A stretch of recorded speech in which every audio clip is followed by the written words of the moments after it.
The 6 to 7 Figure Show, episode 116. Let's hit it.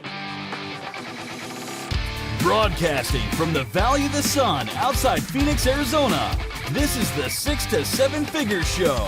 Tired of working so hard and having no time? Take your six-figure practice and turn it to a thriving seven-figure enterprise.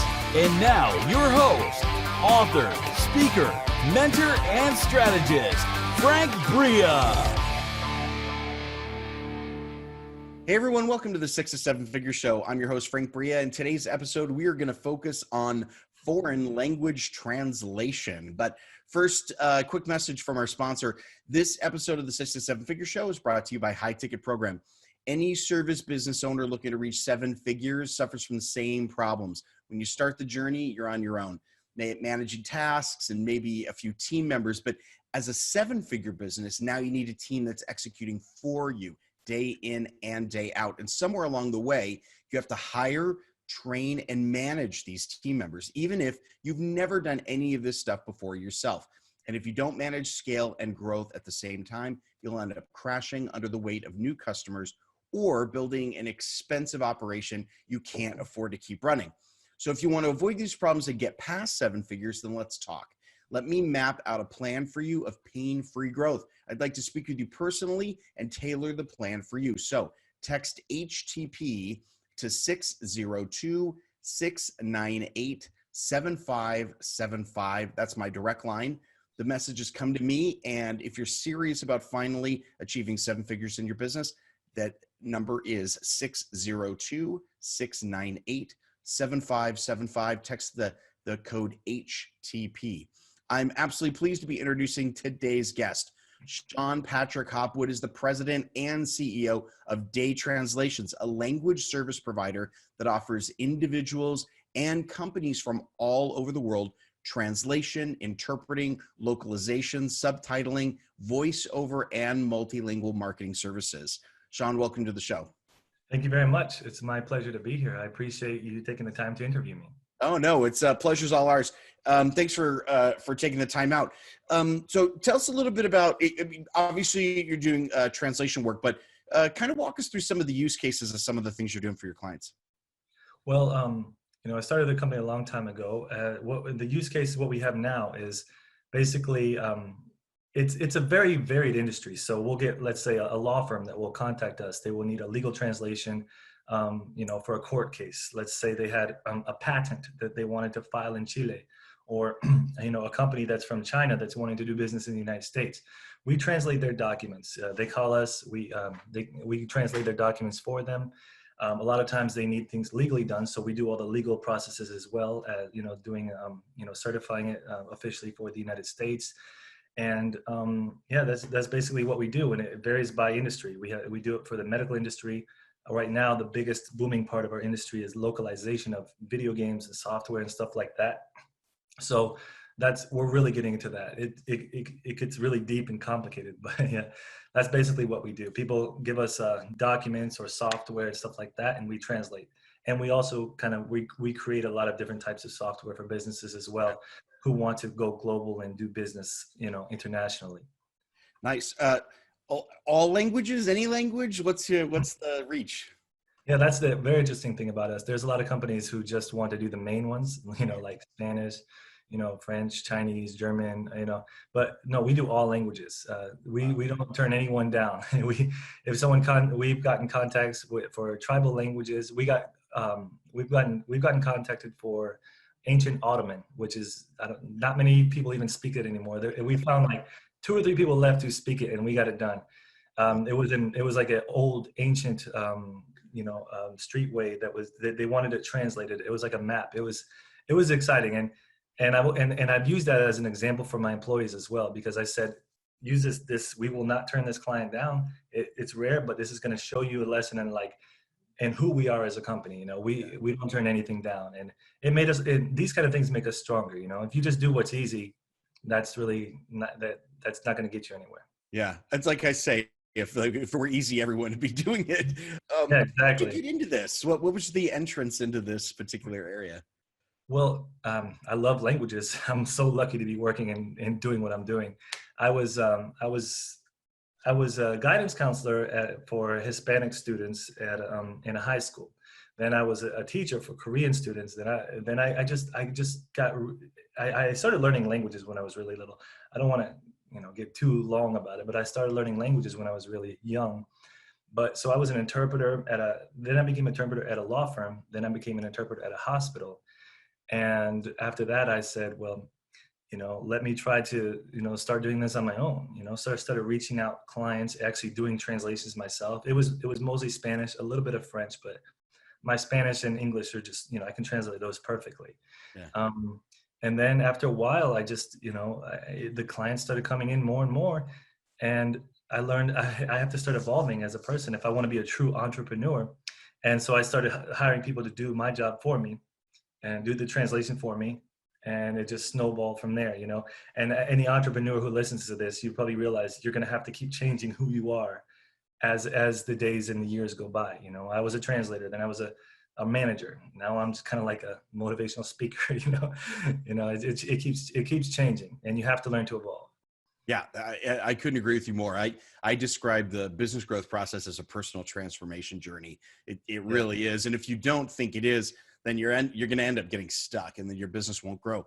Which a lot of people don't think there's a relationship there, but there really is. Yeah.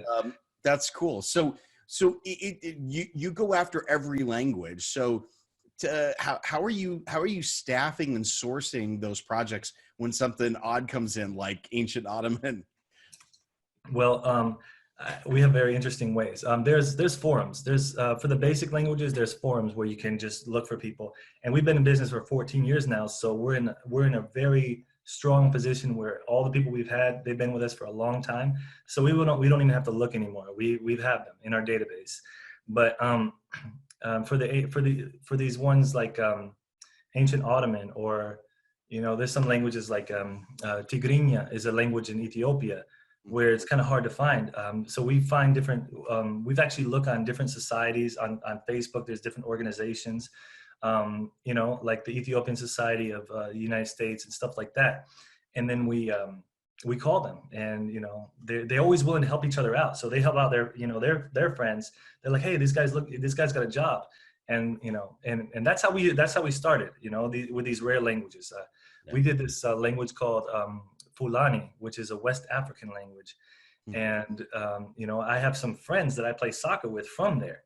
And so, I just started making some connections, and it worked out.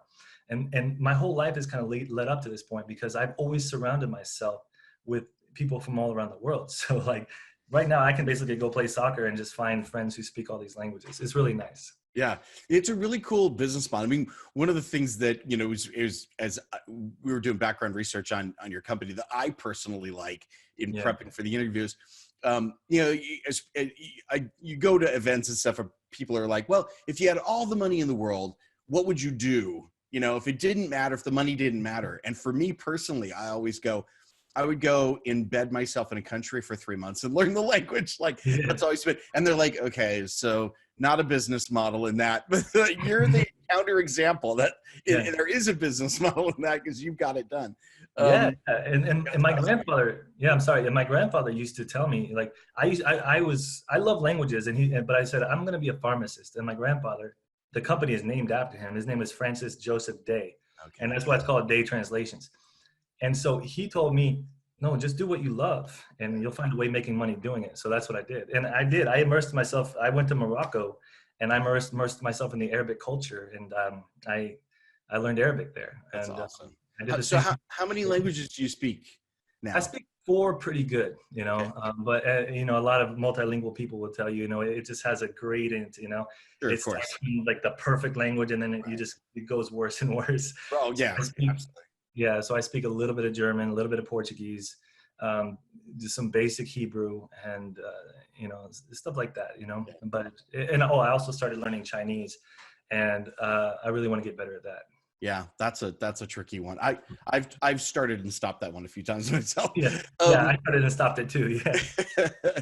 So, how are you managing do you have a process that manages sort of orders as they come in and tasks as it seems like you've got several steps to the process. you got an order that comes in, you have to source it. Or if you don't already have somebody who handles it, then they have to do it. And go walk us through that process a little bit. Okay, I would love to. Actually pretty unique. A lot of people have told me it's really unique. I call it kind of like passing on the baton, the way people racing the 4x100 race. You're running as fast as you can, and then you pass it off to the next person. So that's how we manage our projects. We have a morning shift, an afternoon shift, and an overnight shift. And so the projects come in, and what we do is we get a lot now. We'll get like over 200 requests a day now. They'll come in, and our project managers will handle the project, and they will assign that project to a translator. Then after that, we will assign that project to the proofreader of the translation.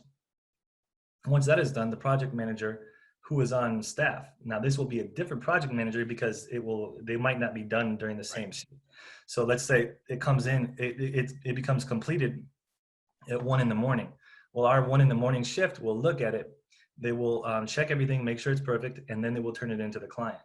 And so we have an around the clock way of doing things. And we have people working all around the world. Like we have people in Turkey, in Georgia, the country, and Egypt, and all around the world who are handling things during the night shift. And so when the morning shift comes back, they don't have their table full of work. Their desk isn't full of papers. And so that has worked really well for us, that around the clock method, where no one has to wait. And I've actually made an imagery of it, a metaphor to a revolving door. If you get them in and out, the faster you get them in and out, the more money you can make. Sure. And the more happy the clients are going to be because they're not having to wait. Yeah.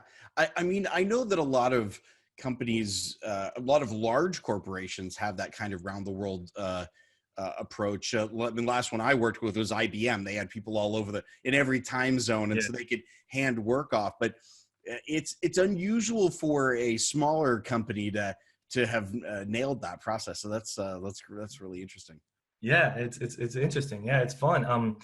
There's some large companies that don't, which is surprising. Like I had a problem with my Uber Eats order the other day, and I tried to get a hold of them at 1 a.m. and I couldn't. I'm like, this is a big company; they don't have anyone online, so it's frustrating. And we're also implementing our own CRMs. We've created CRMs to handle translations, where we have our database of translators, and then we have our projects. And so we're just assigning them through the CRM. It gets assigned automatically to the translator who has the skills and the ability and the language to handle that. And our CRM, it's actually good because I really believe in automation. Number one, because there's a lot of human error, and number two, because if you automate things, you can have your humans focus on the things that humans do best, which is like customer service and stuff. Right. So our CRM is created for that, and it's really saved us a lot of money. That's terrific. And yeah, I agree with your sense of automation. It's let computers do what computers are good at, do what humans are really good at. What about sourcing? We talked about the sort of ancient Ottoman example, but a little more pedestrian, I guess. As you're bringing new people on, what's your process for screening? Their skill set? Can they really translate this? Like, what's their quality level? How does that process go for you? Okay, I try not to talk too much. I try to keep it short, but we measure so many things. We measure their professionalism. We measure how they speak, and these are just like levels of professionalism. But after that, we measure their translation ability we send them a difficult document to translate, where I have a lot of tricks in the document where very hard things to translate, and then they have to translate these things. And if they say I can't do this, then it doesn't work out. But if they complete that translation quiz, which has a lot of trick questions in it, if they do that right, then they get to the next step. And that's not even like the final thing. They have to, we have a bunch of different quizzes to measure their ability to work with others. We have tests to, we check a lot of things like how many times they've changed jobs. We do, all kind of different checks, Yeah. And we're very rigorous in that aspect, and now we've gotten to a position where we can be very kind of a little bit picky. Sure. Yeah, that's the great place to be. Yeah, and it's good, and it helps because we're still respectful to everyone, but we have a very good recruiting department and a wonderful human resources department. And I've actually, worked with them a lot lately, and I tell them, hey, you have to let these people know this is a really good job to have. We're not, don't beg for them to work here. We have to really, really make sure they want to work here. And Yeah. that's helped a lot because it's really reduced our turnover now. We were having, not high turnover compared to what we had. And Yeah. then I got into it a little bit and I realized, okay, you have to start from the beginning when you hire someone. Let them know this is a hard job. Don't be like, oh, this is an easy job, please come here. If you do that, they're gonna be like, oh yeah, let's go here. Everyone, let's bring all my friends too. And then everyone's gonna end up quitting or getting fired within a month, So tell them it's hard, make it hard to get the job. Getting a job is actually a job. And then if you make that hard for them, then, you're gonna have less turnover in the future. Right. Well, and you've done probably a lot of the cultural alignment work up front in the Yeah. hiring process because people kind of know what they're getting into. So it reduces that friction on the back end. That's great. I Yeah. mean, I don't think there's any other way to scale up the kind of work you're doing without having that kind of hiring process really dialed in Yeah. and focused in. So that's good. We're there. What surprised you most about growing this company that you've had to either struggle with or that was like easier than you thought? But what was a big surprise for you along the way? Well, the biggest thing is trust, I guess. Whenever you are, my ability to trust others and getting them to trust me. I guess that's one of the things that's kind of like surprising or hardest. I'm trying to think of a better example, but yeah, that the trust issue. First, trusting the clients. A lot of people would just request work from us and never pay. So we had to really adjust our way of billing and collecting the money. And then trusting for me, whenever you're like a small person or just a starting off or something, you don't really have to worry about people trying to like take stuff from you because you don't have anything. but whenever you start like growing, you have to learn to let go and you have to learn to trust others. And for me, I've been really sincere with the people I work with, and I'm just like extremely blessed because the people that I work with have treated me so good. There's people like that, like everyone, there's people smarter than me in so many things. There's people better at me than marketing that I trust. There's people better than me at content writing and better than me in translation, better than me in accounting. And so I've learned to let go and trust these people. And that's one thing that was surprising. I didn't think I was ever going to be able to do that, because I've been, like, I'm just like, this is the biggest thing I've ever done in my life. Yeah. This is the biggest accomplishment I've ever had. And I just didn't want to mess it up, but I'm going to mess it up if I keep trying to micromanage. So, I've learned to let go. That's great advice, I think, for any CEO. That's one of the biggest challenges is being okay with the team doing a lot of the heavy lifting and you stepping back a little bit. It is tricky for sure. That's a great lesson. So what's next for you guys? What's the next big mountain you guys are climbing or goal you have for this year that you're getting over? Well, we have a lot, and one thing that I am very good at is ideas, and so I have a lot of big goals, and three things I can mention are trying to grow in China, trying to grow in India, and our huge interpreting platform that we're creating. It's called Day Interpreting. Basically, it's an application. We've already made it; it's ready, but we just got to get more clients and perfect it right now. You can call in from anywhere in the world. You can be calling from your smartphone. You can be calling from your computer. This is really good for hospitals or police offices where they have emergency calls. Mm-hmm. You can call anytime and get a live interpreter within like 15 seconds. And so we're starting to sign up a lot of clients right now. We're getting about 2 or 3 per day. And that's one of our biggest things. It's something that I really, I'm really passionate about. And we're going to turn this even more into like a human service thing, such as stuff like Tackle or TaskRabbit. We're going to provide, multilingual services to people when they need it on demand. Yeah. And so that's one thing we're really working on. And the penetration of India and China, I've been working on that for a while. We're doing really well in India right now. We're starting to get clients, some bigger clients, and in China, we made some really good progress. It's taking a while, but I'm very persistent, and I'm kind of like really stubborn too. I'm taking it as a challenge. We're going to be doing business in China. We even made a Chinese website, which is it's still day translations, but we put .cn at the end of it.